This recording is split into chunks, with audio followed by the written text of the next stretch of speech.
തളി ശിവക്ഷേത്രം.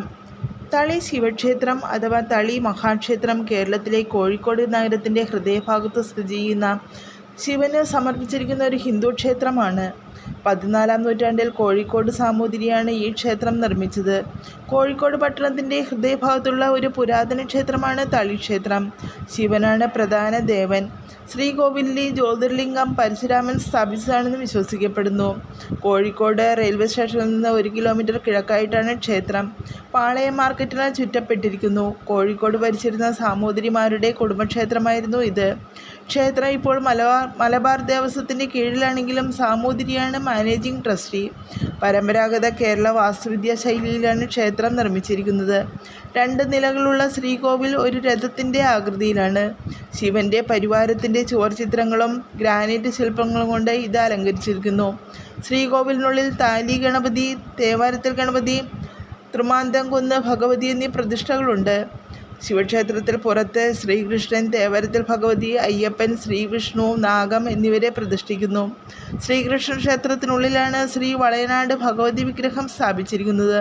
ശ്രീ വിഷ്ണു ക്ഷേത്രത്തിൻ്റെ തെക്കുഭാഗത്തായി ഒരു ചെറിയ നരസിംഹമൂർത്തി ക്ഷേത്രവും ഉണ്ട്. കോഴിക്കോട്ടെ ഏറ്റവും പഴക്കം ചെന്ന ക്ഷേത്രങ്ങളിലൊന്നാണ് തളി ക്ഷേത്രം. സ്വാമി തിരുമൂലപ്പാടാണ് ഈ ക്ഷേത്രം നിർമ്മിച്ചത്. കോഴിക്കോട് നഗരത്തിൻ്റെ സ്ഥാപനവും സമൃദ്ധിയും ഈ പുരാതന ക്ഷേത്രത്തിൻ്റെ പവിത്രതയുമായി അടുത്ത് ബന്ധപ്പെട്ടിരിക്കുന്നു. ദ്വാപരയുഗത്തിൻ്റെ അവസാനത്തിൽ ശ്രീ പരശുരാമൻ ക്ഷേത്രത്തിൻ്റെ ശ്രീകോവിലിലെ ലിംഗം സ്ഥാപിച്ചുവെന്ന് വിശ്വസിക്കപ്പെടുന്നു. ശ്രീകോവിലിലെ ആസനം ഉമാമഹേശ്വരൻ്റേതാണ്. പുരാതന കാലം മുതൽ ഈ ദിവ്യശക്തി നിലനിന്നിരുന്നുവെങ്കിലും കോഴിക്കോട് പൗരന്മാരുടെ ശ്രദ്ധ ഏകദേശം 1500 വർഷങ്ങൾക്ക് മുമ്പ് മാത്രമാണ് ക്ഷേത്രത്തിലെത്തിയത്. പിന്നീട് ശൈലഭേശ്വര എന്ന ബഹുമതിയുള്ള സ്ഥാനപ്പേരുള്ള കോഴിക്കോട് സാമൂതിരിയുടെ ഭരണകാലത്താണ് ക്ഷേത്രം അതിൻ്റെ ഉന്നതിയിലെത്തിയത്. 14-ാം നൂറ്റാണ്ടിലാണ് ക്ഷേത്രം ഇന്നത്തെ അവസ്ഥയിലേക്ക് നിർമ്മിച്ചത്. 18-ാം നൂറ്റാണ്ടിൽ ടിപ്പു സുൽത്താൻ കോഴിക്കോട് ആക്രമിച്ച ക്ഷേത്രത്തിന് ഏതാണ്ട് കേടുപാടുകൾ സംഭവിച്ചു. വീണ്ടും 1964 ക്ഷേത്രം പുതുക്കി പണിതു. ഈ ക്ഷേത്രത്തിൽ രേവതി പട്ടത്താനം ചടങ്ങ് ആരംഭിച്ചു. പ്രമുഖ വ്യക്തികളും തത്വചിന്തകരും ഈ ചടങ്ങിൽ പങ്കെടുത്തു. അതേ മീമാംസം, പ്രഭാകര മീമാംസം, വേദാന്ത മീമാംസം, വ്യാകരണം എന്നീ ചടങ്ങുകൾ ചർച്ച ചെയ്യപ്പെട്ടു. 15-16 നൂറ്റാണ്ടുകളിൽ 18 കവികൾ ഈ ചടങ്ങിൽ പങ്കെടുത്തു. ഇപ്പോഴും ഈ ചടങ്ങ് നടക്കുന്നുണ്ട്. നഗരം നിർമ്മിക്കുന്നതിന് മുമ്പ് തന്നെ ക്ഷേത്രം നിർമ്മിക്കപ്പെട്ടിരുന്നുവെന്ന് ചില ചരിത്രകാരന്മാർ വിശ്വസിക്കുന്നു. തളി ശിവക്ഷേത്രം ചരിത്രപരമായി പ്രാധാന്യമുള്ളതാണ്.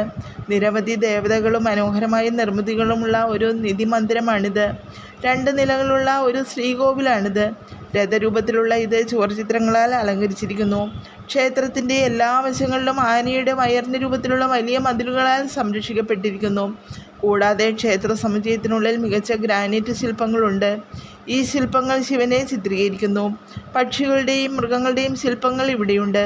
പുരാണങ്ങളിൽ നിന്നുള്ള വ്യത്യസ്ത കഥകൾ ഇതിൽ ചിത്രീകരിക്കപ്പെടുന്നു. മാത്രമല്ല ശ്രീകോവിലിൽ ഒരു ജ്യോതിർലിംഗവുമുണ്ട്. 12 ജ്യോതിർലിംഗങ്ങളിൽ 5 മഹാരാഷ്ട്രയിലെ പൂനെയിലും പരിസരത്തും സ്ഥിതി ചെയ്യുന്നു. ഉമാമഹേശ്വര, തളി ഗണപതി, തേവാരത്തിൽ ഗണപതി, തൃമന്താംകുന്ന് ഭഗവതി എന്നിവ അകത്തെ ചുവരുകൾക്കുള്ളിലാണ്. പുറം ചുവരുകളിൽ അയ്യപ്പൻ, തേവാരത്തിൽ ഭഗവതി, നാഗൻ എന്നിവരുടെ പ്രതിഷ്ഠകളുണ്ട്. സമുച്ചയത്തിനുള്ളിൽ ഒരു പ്രത്യേക വിഷ്ണു ക്ഷേത്രവുമുണ്ട്. ക്ഷേത്രത്തിന് സ്വന്തമായി ധ്വജസ്തംഭവുമുണ്ട്. ശ്രീ വലയനാട് ഭഗവതിയുടെ വിഗ്രഹവും വിഷ്ണു ക്ഷേത്രത്തിലുണ്ട്. മറ്റൊരു ചെറിയ ക്ഷേത്രവുമുണ്ട്. നരസിംഹമൂർത്തിയാണ് പ്രധാന പ്രതിഷ്ഠ. വിഷ്ണു ക്ഷേത്രത്തിൻ്റെ തെക്കുഭാഗത്താണ് ഈ ക്ഷേത്രം. വടക്കൻ ഭാഗത്ത് എരഞ്ഞിപുരമുണ്ട്. എല്ലാ വശങ്ങളിൽ നിന്നുമുള്ള വിളക്കുകൾ കൊണ്ട് ഇത് മനോഹരമാണ്. പ്രധാന ക്ഷേത്രത്തിന് 4 പ്രധാന ഭാഗങ്ങളാണുള്ളത്. ധ്വജസ്തംഭം കൊടിമരങ്ങളെയാണ് സൂചിപ്പിക്കുന്നത്. ഇവ സ്വർഗവും ഭൂമിയും തമ്മിലുള്ള ബന്ധമാണെന്നും ആളുകൾ വിശ്വസിക്കുന്നു.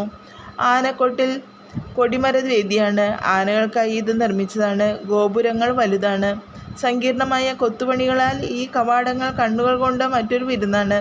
അതേസമയം ദീപസ്തംഭം മനോഹരമായ വിളക്ക് തൂണുകളാണ്.